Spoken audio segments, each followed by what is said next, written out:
Welcome back बेटे। बच्चे आ रहे हैं, बस 1-2 मिनट ठहरिए, फिर हम शुरू कर देते हैं।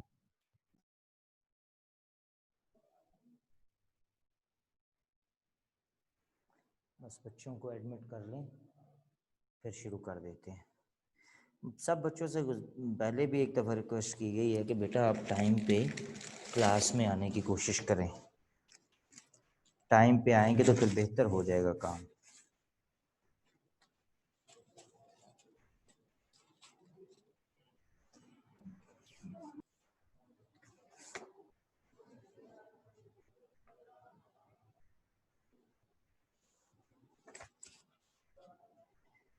जी बेटा, आवाज़ आ रही है आपको?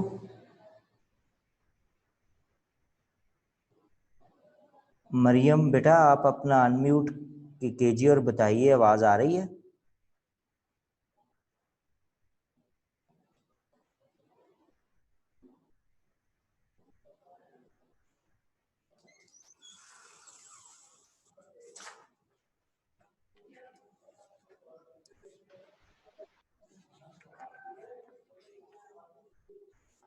बेटा आवाज़ आ रही है आपको?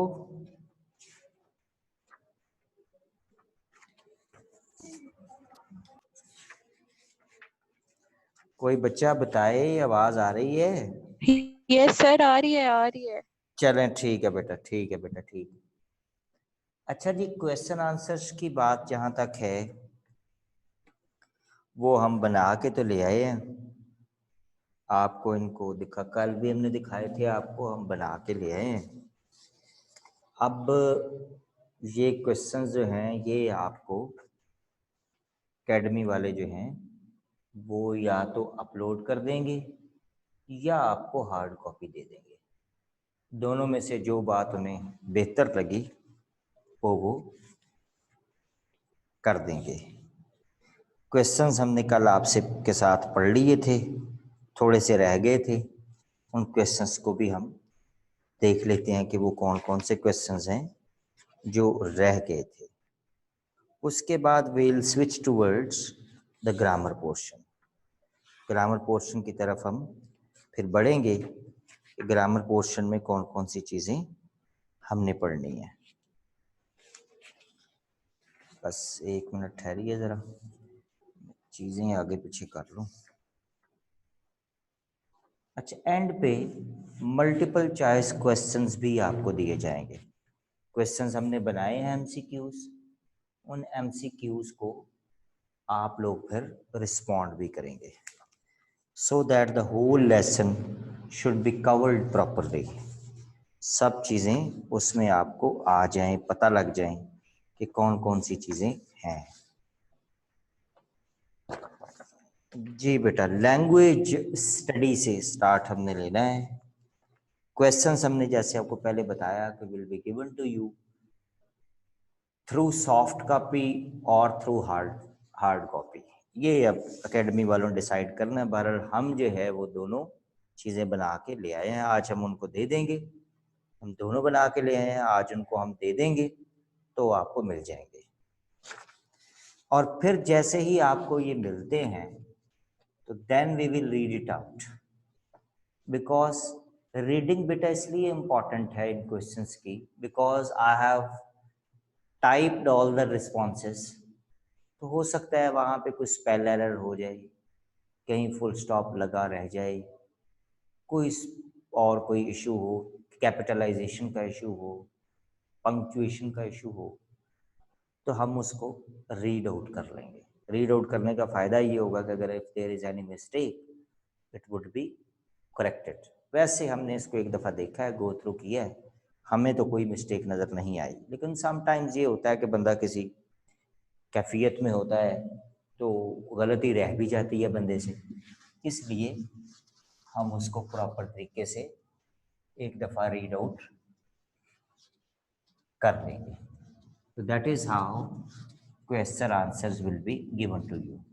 ओनली जो कल हमने बात की थी इंटरप्रेटिंग क्वेश्चंस की, इंटरप्रेटिंग क्वेश्चंस में से सिर्फ 2 questions I thought should be selected, जो हमें लगे कि ये 2 क्वेश्चंस जो हैं ये आपको दिए जाने चाहिए, वो हमने उसमें डाल दिए हैं। हजरत अबू बकर सिद्दीक वाला जो क्वेश्चन था रजी अल्लाह ताला अन्हु वाला, वो हमने नहीं डाला। बाकी role of religious scholars of the day, ये क्वेश्चन हमने उसमें डाल दिया है। और दूसरा ये है कि जी खुतबा हुज्जतुल विदा में ज्यादातर जो स्ट्रेस है वो इंसान पे क्यों दिया गया है। इंटरप्रेटिंग क्वेश्चंस में हमने ये दो चीजें जो है वो आपके लिए शामिल कर दी, और उसमें लाइनों का कोई फासला नहीं है, लाइनों की कोई बात नहीं है। in how many lines you have responded does not matter, but how you respond the question in a compact way matters. आपने किस इख्तिसार के साथ, किस डायरेक्टनेस के साथ क्वेश्चन का जवाब दिया है, ये इम्पोर्टेंट है। तो हमने जितने भी सवाल लिखे हैं वो कोई 3 लाइनों का है, कोई 3.5 का है, कोई 2.5 का है, नॉट मोर देन दैट। क्योंकि जो पूछा गया है that we have to response. बाकी इधर उधर की बातें करने का कोई फायदा नहीं है, ना उसके मार्क्स ही मिलते, बल्कि उससे एग्जामिनर जो है, जो पेपर चेकर है, वो टीज होता है उल्टा, क्योंकि उसे ज्यादा पढ़ना पड़ता है और सवाल का जवाब ढूंढना पड़ता है कि where you have written that. तो I tried my level best to avoid that sort of disturbance as well as you can say hard work खामखा का करना, उसको हमने अवॉइड किया है। लैंग्वेज स्टडी जो है आप उस पर अब आ जाइए। उसके बाद अगला सवाल उसमें जो कल हमने बात की थी वो थी राइटिंग स्किल की। राइटिंग स्किल भी आई have already told you is not your matter, is not the part of your course, not the part of the pattern of the paper. कोई स्पेसिफिक क्वेश्चन हमें उस पर नहीं आता, इसलिए I have skipped that one as well. Language study जो है ये इंपॉर्टेंट है because it belongs to our objective. Objective के साथ ये लिंकअप होती है, सो ये हमें हमारे लिए ज़रूरी है। हम देखते हैं, आप भी देखिए, उसके साथ साथ जो बात वजाहत तलब हुई हम उसको ब्लैक बोर्ड पे आपके लिए लिख देंगे। ये अभी भी बच्चे आ रहे हैं, ये हमने पता नहीं कितनी दफ़ा आपको कहा है। अब तो यार आप सारे बच्चे बच्चियां माशाल्लाह बड़े मैच्योर हैं, तो एक ही दफ़ा बात कह दी जाए तो वो मेरा ख्याल है काफ़ी है कि you must be in the class in time. Parts of speech. Words are divided into different kinds of classes called parts of speech. ये उसने एक definition दी है कि what do we mean by parts of speech. Classification of the words in accordance with their usage. That I've talked earlier as well. In our previous lecture we have talked कि a word decides its position grammatically when it is used in a sentence. लफ्ज अपनी grammatical position जो है वो sentence में इस्तेमाल होने के बाद बताता है कि क्या है। तो normally parts of speech mean division of the words, classification of the words, you can say.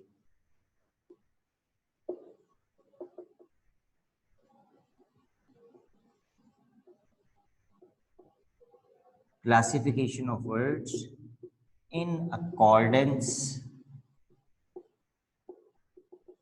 with their usage. ये जो बात है ना, in accordance with their usage, that is very important. कि लफ्ज़ों का इस्तेमाल जो है उसके मुताबिक उनकी तकसीम जो है, that is the point.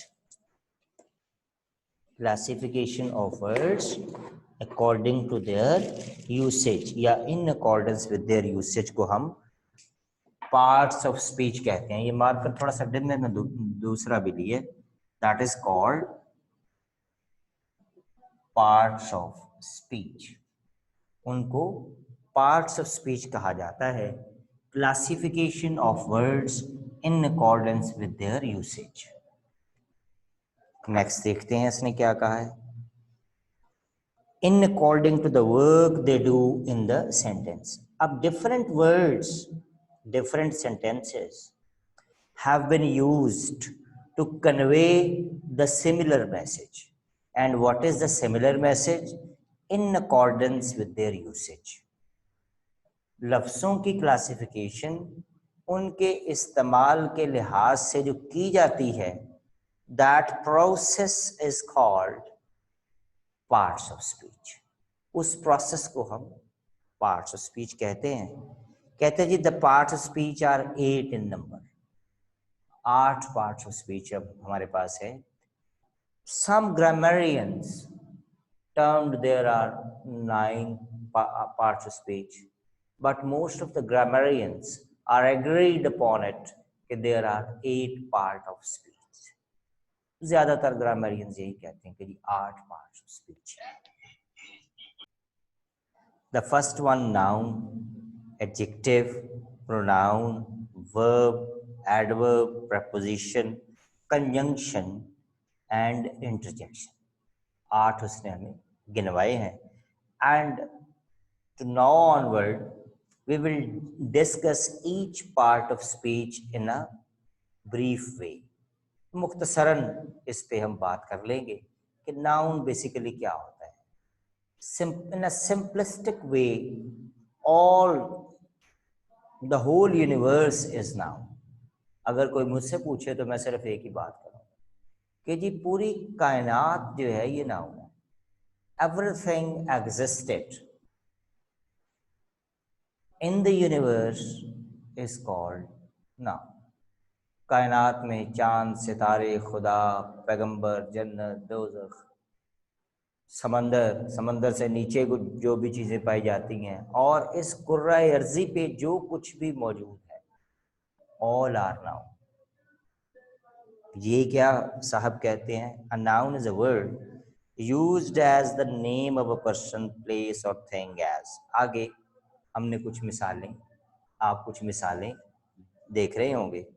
Akbar was a great king, Lahore is on the Ravi, the rose. अब इसमें अकबर, लाहौर, सन, रोज और ऑनर जो and won him honour, honour और रावी जो है ये बेटा आपके नाउन्स हैं। आप इनको अंडरलाइन कर लीजिए। अकबर, लाहौर, रावी, रोज, सन और ऑनर, ये आप चारों लफ्ज जो हैं ये आप अंडरलाइन कीजिए। That is how question will come into your objective. वो अंडरलाइन करेगा, आप बताएंगे कि ये क्या है।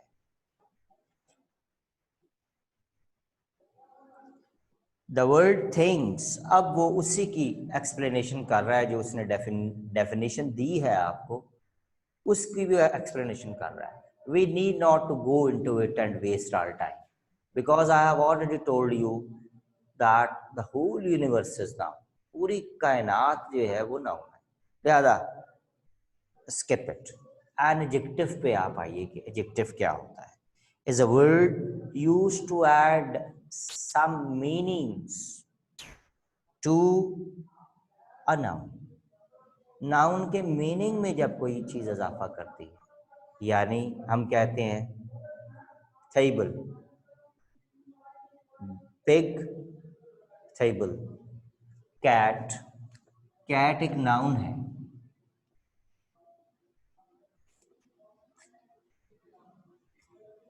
टेबल एक नाउन है।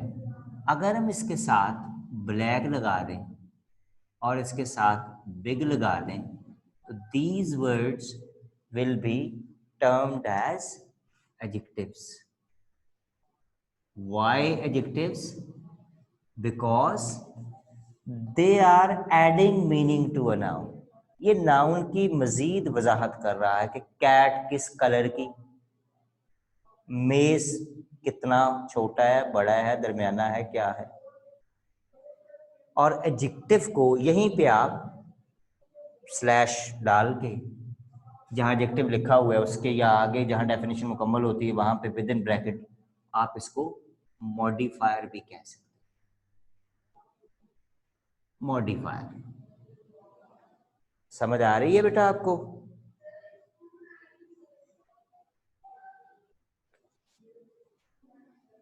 बेटा एक आध बच्चा बता दे। यस सर, आ रही है समझ। चले ठीक है बेटा। तो इसको that is also called modifier. इसको हम मॉडिफायर भी कहते हैं। मॉडिफायर का मतलब क्या है कि to bring change in the real thing या रियल पर्सन। किसी भी चीज में तब्दीली लाने वाला जो लफ्ज है वो मॉडिफायर कहलाता है। एडजेक्टिव जो है is also termed as modifier. इसको मॉडिफायर भी कहा जाता है और ये नाउन के मानी में इजाफा करता है। जैसे ही इज, इसमें अब मिसालें आप देखिए। He is a brave boy. Brave को आप अंडरलाइन करेंगे तो ये is an adjective because it is adding meaning to the boy further. We are being told about the type of the boy, what type of boy he is, किस किस्म का वो लड़का है, वो हादर लड़का है। There are 20 that should be underline. 20 जो है ये आप अंडरलाइन करेंगे, boys in this class. 20 is an adjective because it is giving explanation further of the boys. Next, pronoun. Any word used in exchange of a noun. इसकी अगर हम definition करेंगे जो हमें बहुत आसान लगती है वो ये है जी कि नाउन के बदले में जो लफ्ज इस्तेमाल किया जाता है उसको हम प्रोनाउन कहते हैं। अ वर्ड यूज्ड इन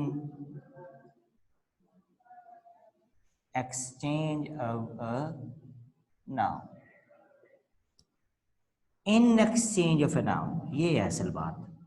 इसको हम क्या कहते हैं? प्रोनाउन। इसको प्रोनाउन कहा जाता है। अ word used in exchange of a noun. Noun की जगह पे कोई लफ्ज इस्तेमाल किया, जैसे अभी हम आपसे एक मिसाल दे के आपको मजीद समझाते हैं। जैसे हम ये कहें Ayesha studies in 8th class, she is my sister. अब आप देखिए, for Ayesha we have used the word she.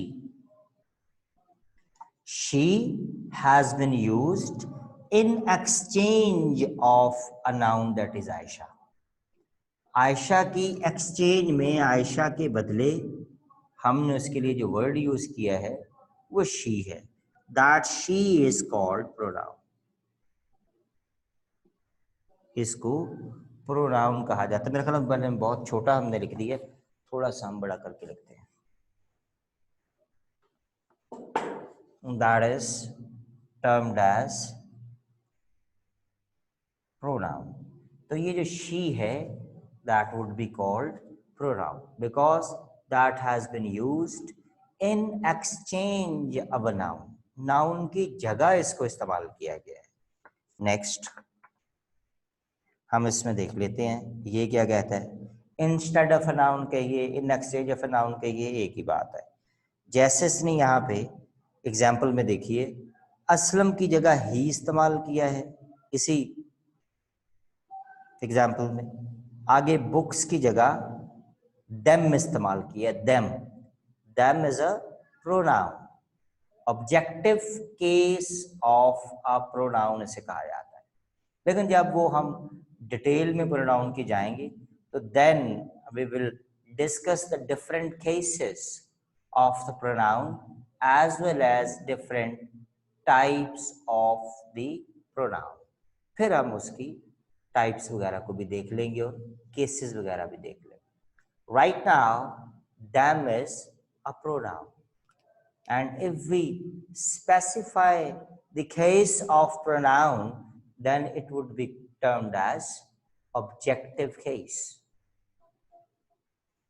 आगे देखिए जी, a वर्ब के बारे में वो क्या कहते हैं?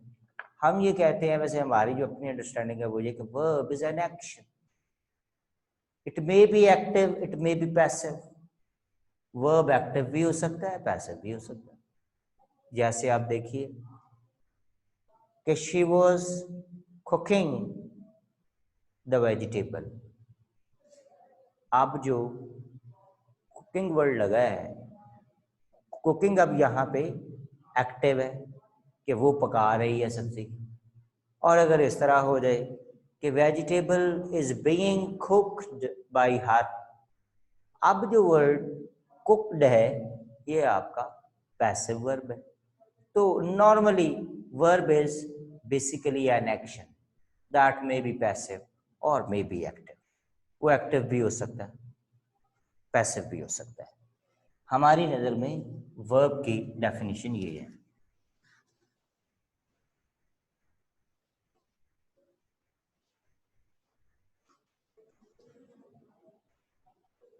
जैसे देखिए, a verb is an action that may or may not be active। वो एक्टिव भी हो सकता है, नहीं भी हो सकता। इसीलिए आपने छोटी क्लासों में पढ़ा होगा कि जी ये एक्शन वर्ब्स हैं, ये एक्शन वर्ब्स नहीं है। इस किस्म की कहानी भी आपने in your previous classes you have experienced. तो वही बात हमने की है कि verb is an action that may और मे नॉट बी एक्टिव। वो एक्शन एक्टिव हो भी सकता है, नहीं भी हो सकता। उसकी मिसाल भी हमने आपको दी है कि वो सब्जी पका रही है या the vegetable is being cooked या सब्जी पकाई जा रही है। दोनों सूरतों में एक में एक्टिव वर्ब शो हो रहा है, दूसरी मिसाल में पैसिव वर्ब शो हो रहा है। वो कोई इतनी बड़ी बात नहीं है। Basically it is an action. Basically verb जो है एक्शन का नाम है। जिसे उर्दू में आमतौर पे हम फेल कहते हैं। आप छठी, सातवीं, आठवीं, नवीं में ये बात पढ़ते हुए आए। इसने क्या लिखा है वो देख लेते हैं। A verb is a word used to say something। कोई बात कहने के लिए, about some person or thing as। नीचे उसने 3 मिसालें हमें दी हुई हैं, तो हम उनको अंडरलाइन करेंगे जो वर्ब है। The girl wrote a letter to her cousin। wrote जो है would be underlined। Peshawar is जो है that is verb because it is telling something। वो जो उसने डेफिनेशन में कहा है ना, verb tells us about something। तो पेशावर के बारे में इज जो है ये हेल्प आउट कर रहा है, बता रहा है कि क्या है। इज जो है is a verb. Iron and copper are जो है वुड बी अ वर्ब। तो इसमें बेटा दी गई मिसालों में रूट, इज, आर, ये तीनों जो है हमारे वर्ब्स है। एंड एडवर्ब क्या होता है? बिल्कुल उसी तरह जैसे हमने एडजेक्टिव के बारे में आपसे बात की है कि an adjective adds meaning to a noun। Similarly, an adverb adds meaning to a verb। verb के मानी में इजाफा करता है। और इसको भी बेटा एडजेक्टिव और एडवर्ब दोनों को बेटा मॉडिफायर कहा जाता है। ये मॉडिफायर्स भी कहलाते हैं। एडवर्ब जो है ये आप इसको मॉडिफायर भी कहेंगे। जैसे हमने एडजेक्टिव का बताया था क्यों मॉडिफायर, वो पहले बात हम आपसे कर चुके हैं। Because both add meaning to a verb or a noun। दोनों जो है वो इजाफा करते हैं मानी में ये इजाफा करते हैं दोनों, इसलिए इनको मॉडिफायर्स कहा जाता है। एडजेक्टिव और एडवर्ब जो है both are called as modifiers as well because both add meaning to a noun or verb respectively, इसलिए इनको मॉडिफायर्स कहा जाता है। तो हमारे नज़दीक इसकी डेफिनेशन भी वही है कि a word that adds meaning to a verb, एक ऐसा लफ्ज जो वर्ब के मानी को वर्ब के मानी में इजाफा करता हो। तो let's have a look over the book कि इसने क्या लिखा है। Is a word used to add something to the meaning of a verb, और उसने साथ ये भी बताया है कि ये ना सिर्फ वर्ब के मानी में इजाफा करता है बल्कि एडजेक्टिव के माने में भी इजाफा करता है, या ऑलरेडी को वर्ब लगा हुआ हो तो उसमें भी इजाफा करता है। तो हम देख लेते हैं कि ये तीन बातें इसने की। एक ये कहता है वर्ब में इजाफा करता है, दूसरी बात ये करता है जी कि एडजेक्टिव में इजाफा करता है, तीसरी बात इसने की है जी ये अगर ऑलरेडी एडवर्ब लगा हो तो मजीद addition is done through it. How? Let's have a look over it. He worked the sum quickly। Quickly जो है ये बेटा आपका एडवर्ब है, ये आपका एडवर्ब है।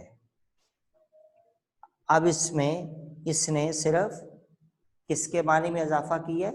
वर्ब के मानी में इजाफा किया है। अगले एग्जाम्पल में आप देखिए, the flower is very beautiful. ये वेरी जो है ये एडवर्ब है, जबकि ब्यूटीफुल जो है ये एडजेक्टिव है।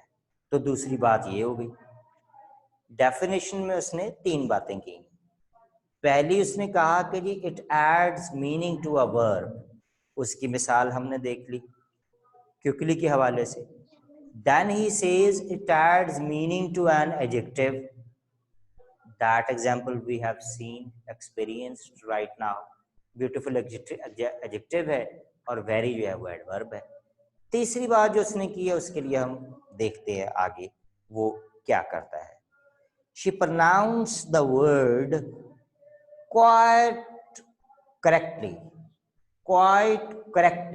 quite ये भी एडवर्ब है, करेक्टली भी एडवर्ब है, दोनों एडवर्ब्स है। करेक्टली में मजीद इजाफा कर रहा है कौन सा वर्ड? क्वाइट। ये उसकी तीसरी बात होगी। एडवर्ब के हवाले से तीन बातें की। वर्ब में इजाफा करता है, एडजेक्टिव में इजाफा करता है, और उसके साथ साथ ऑलरेडी लगे हुए वर्ब एडवर्ब में भी ये इजाफा करता है। तो क्वाइट करेक्टली। एक मिसाल मेरे जहन में भी आ रही है, वो देखिए क्या है। ये देखिए, ही रन्स वेरी फास्ट। ये देखिए आप बेटा, ये बेटी से बातें ना करें आप, इसको कहें कि मैं क्लास ले रहा हूं। He runs very fast. अब ये जो वेरी है, ये जो वेरी है ये जो वेरी, ये है एडवर्ब, और बेटा ये जो है ये भी एडवर्ब है,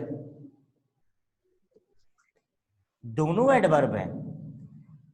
ये जो वेरी है इट इज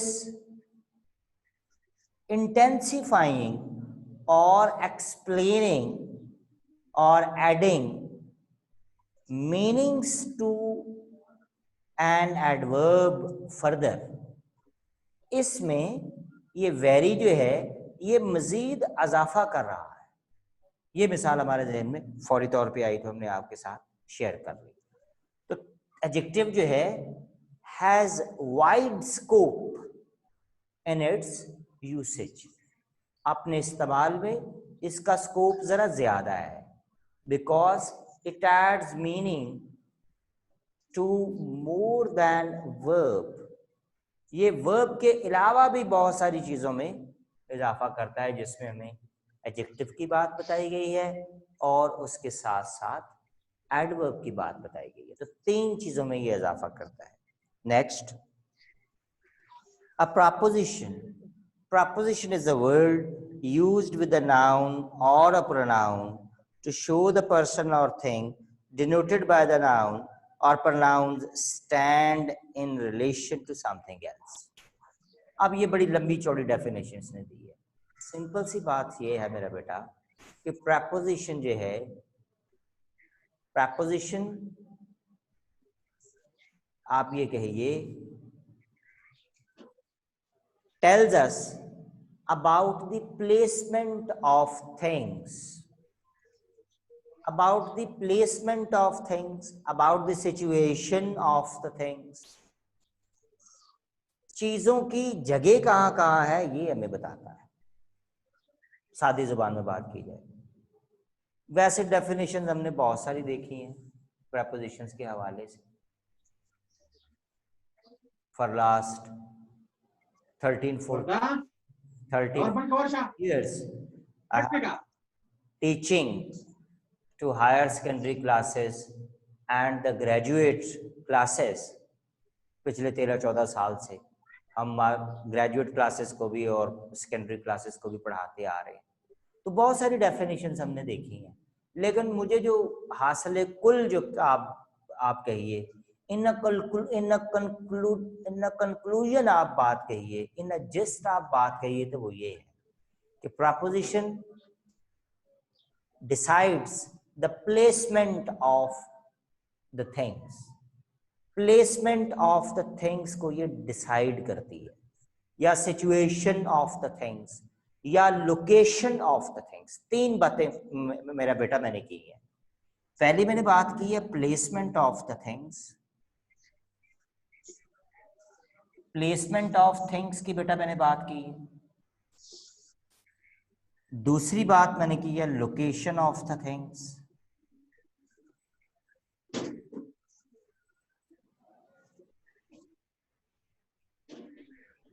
तीसरी बात मैंने की है सिचुएशन ऑफ द थिंग्स।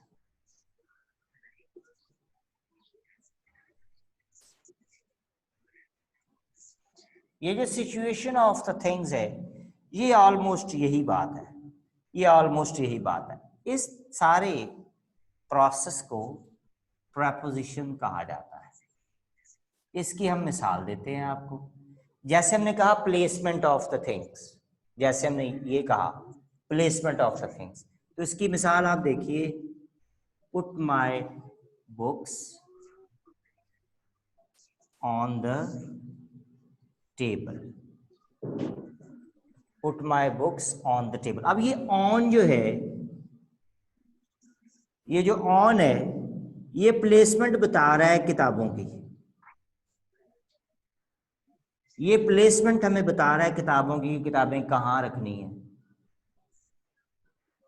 ठीक हो गया बेटा। अगली इसमें एक और मिसाल इसके हवाले से, लोकेशन ऑफ द थिंग्स के हवाले से भी हम देख लेते हैं कि वो क्या है। जैद बेटा अब आ रहे हो, क्लास से है वो ऑलमोस्ट खत्म हो गई है, हम तो वैसे ही 1, 2, 3 मिनट ऊपर ले रहे हैं। लोकेशन की जब हम बेटा बात करते हैं, इस लोकेशन की, ये लोकेशन जो है इसकी जब हम बात करते हैं, इसकी मिसाल देखिए, wait for me near the gas station. Near जो वर्ड है ये बेटा लोकेशन नहीं शो कर रहा।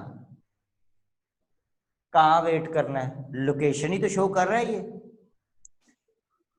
तो बेटा ये प्लेसमेंट ऑफ थिंग्स या लोकेशन ऑफ द थिंग्स को नॉर्मली प्रपोजिशन डील करती है। अब हम इसकी मिसालें देखते हैं कि इसने हमें कौन कौन सी मिसालें दी हैं, देखते हैं।